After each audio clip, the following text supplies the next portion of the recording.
जय बद्री विशाल। दोस्तों, इस समय मैं बद्रीनाथ में हूँ, जिसे धरती का वैकुंठ कहा जाता है। आज मैं आपको बद्रीनाथ यात्रा की पूरी जानकारी देने वाला हूँ। अगर आप भी बद्रीनाथ धाम के दर्शन की योजना बना रहे हैं, तो यह वीडियो आपके लिए बहुत फायदेमंद रहेगा। इस वीडियो में हम बात करेंगे कि बद्रीनाथ तक कैसे पहुँचें, कहाँ ठहरें, दर्शन का सही तरीका क्या है, खाने पीने की व्यवस्था कैसी है और इस यात्रा का कुल बजट कितना आएगा। तो यात्रा से जुड़ी पूरी जानकारी के लिए वीडियो को अंत तक जरूर देखें। चलिए, बद्री विशाल का नाम लेकर इस पावन यात्रा की शुरुआत करते हैं। उत्तराखंड में इस समय चारधाम यात्रा पूरे जोर पर चल रही है। लाखों भक्तों ने गंगोत्री, यमुनोत्री, केदारनाथ और बद्रीनाथ के दर्शन कर लिए हैं। बद्रीनाथ चार धामों में से एक प्रमुख धाम है, जिसमें बद्रीनाथ, जगन्नाथपुरी, रामेश्वरम और द्वारिका शामिल हैं। बद्रीनाथ नर और नारायण पर्वत के बीच में स्थित है, जिसे धरती का वैकुंठ भी कहा जाता है। अब सवाल ये है कि बद्रीनाथ तक कैसे पहुंचा जाए। हरिद्वार और ऋषिकेश से बद्रीनाथ के लिए डायरेक्ट बसें और टैक्सी मिल जाती हैं। ऋषिकेश पहुंचने के लिए आप ट्रेन या बस का सहारा ले सकते हैं। ऋषिकेश रेलवे स्टेशन से ऑटो या ई रिक्शा लेकर आप बस स्टैंड तक पहुंच सकते हैं, जिसका किराया लगभग 10 से 20 तक होगा। कोशिश करें कि आप शाम 6 बजे तक ऋषिकेश पहुंच जाएं और अगली सुबह की बस की एडवांस बुकिंग कर लें। ऋषिकेश में 600 से 1000 के बजट में अच्छे होटल और लॉज मिल जाएंगे। ऋषिकेश से बद्रीनाथ की दूरी करीब 285 किलोमीटर है। बस का किराया लगभग 700 से 1000 के बीच होगा, जबकि शेयरिंग टैक्सी का किराया 1500 से 2000 तक रहेगा। अगर आप प्राइवेट टैक्सी से जाना चाहते हैं, तो एक तरफ का किराया 9000 से 12000 तक होगा, जबकि राउंड ट्रिप का किराया 15000 से 18000 तक जा सकता है। इस यात्रा के दौरान आपको पंचप्रयाग के दर्शन करने का मौका मिलेगा। देवप्रयाग, रुद्रप्रयाग, कर्णप्रयाग, नंदप्रयाग और विष्णुप्रयाग।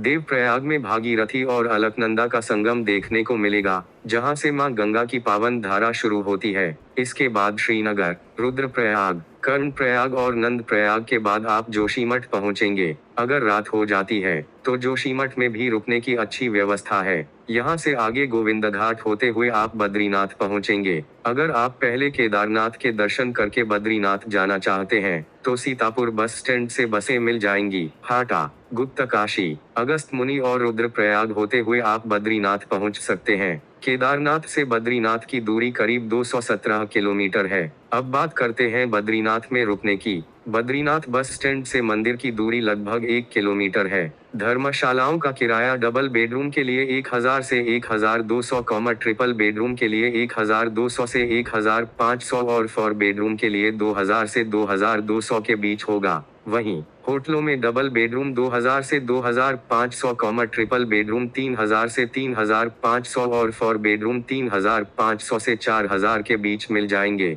अगर आप लग्जरी होटल लेना चाहते हैं, तो 8000 से 15000 तक के बजट में वीआईपी होटल मिल जाएंगे। दर्शन की सही प्रक्रिया की बात करें, तो बद्रीनाथ मंदिर के पास एक गर्म कुंड भी है, जहां आप स्नान कर सकते हैं। अगर आप भीड़ से बचना चाहते हैं, तो सुबह 3 बजे से 4 बजे के बीच दर्शन के लिए जाएं। इस समय भीड़ कम होती है और आपको आराम से दर्शन करने का मौका मिलेगा।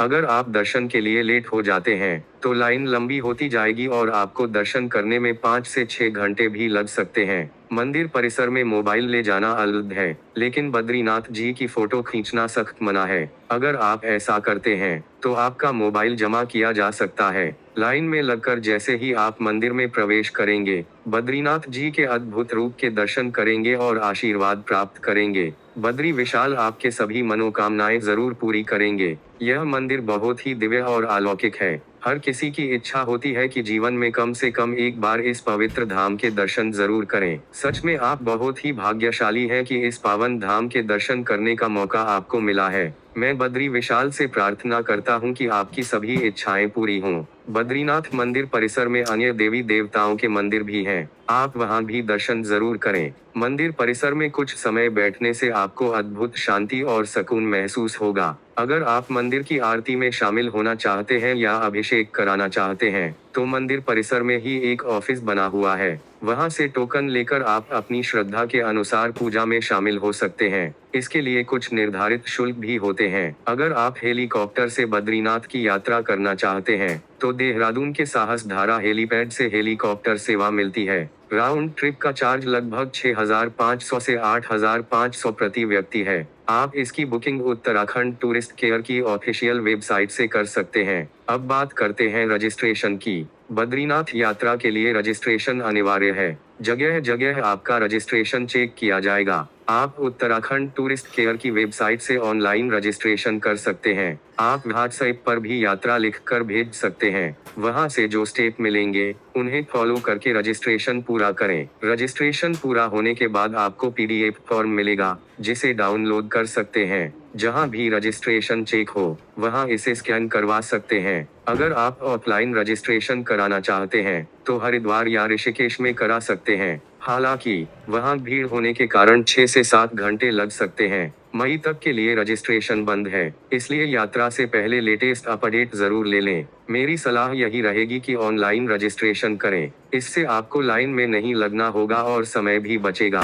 बद्रीनाथ जी के दर्शन के बाद आप भारत के पहले गांव माणा भी घूम सकते हैं। यहाँ बहुत से पवित्र मंदिर हैं, जहां आप दर्शन कर सकते हैं। इसके अलावा आप सरस्वती नदी और वसुधारा वाटरफॉल भी देख सकते हैं, जिसे बहुत ही पवित्र माना जाता है। इन सभी जगहों की यात्रा आपको बहुत पसंद आएगी। अब बात करते हैं खाने पीने की। बद्रीनाथ में आपको शुद्ध शाकाहारी भोजन मिलेगा। यहाँ बहुत से अच्छे रेस्टोरेंट हैं, जहाँ स्वादिष्ट और सात्विक खाना मिलता है। खाने पीने की कोई समस्या नहीं होगी। अब सवाल है कि कितने दिनों का प्लान बनाएं। एक नाइट स्टे में यात्रा पूरी हो सकती है, लेकिन मेरी सलाह रहेगी कि कम से कम एक दिन एक्स्ट्रा लेकर चलें। कभी कभी जाम लगने से दर्शन में 5 से 6 घंटे लग सकते हैं। ऐसे में अतिरिक्त दिन रखने से आपको परेशानी नहीं होगी। अब बात करते हैं बजट की। अगर आप ऋषिकेश से बस के जरिए यात्रा करते हैं और बजट होटल में रुकते हैं, तो 5,000 से 6,000 प्लस ट्रेन टिकट के खर्च में यात्रा पूरी हो सकती है। अगर आप केदारनाथ और बद्रीनाथ की यात्रा एक साथ करना चाहते हैं, तो 12,000 से 14,000 प्लस ट्रेन टिकट के खर्च में यह यात्रा पूरी हो सकती है। अगर आपके पास बजट की कोई समस्या नहीं है और आप प्राइवेट टैक्सी, हेलीकॉप्टर सेवा और वीआईपी होटल का विकल्प चुनते हैं, तो खर्च थोड़ा ज्यादा हो सकता है। मैंने इस वीडियो में बद्रीनाथ यात्रा की पूरी जानकारी देने की कोशिश की है। अगर आपके मन में कोई सवाल हो तो कमेंट में जरूर पूछें। हम आपके सभी सवालों के जवाब जल्द से जल्द देने की कोशिश करेंगे। वीडियो कहां से देख रहे हैं और कैसा लगा, कमेंट में जरूर बताएं। अगर यह वीडियो आपको पसंद आया हो तो इसे लाइक करें और अपने दोस्तों और परिवार के साथ जरूर शेयर करें। चैनल को सब्सक्राइब करें और नोटिफिकेशन बेल जरूर दबाएं। मिलते हैं अगले वीडियो में। तब तक अपना और अपने परिवार का ध्यान रखें। आपकी यात्रा मंगलमय हो।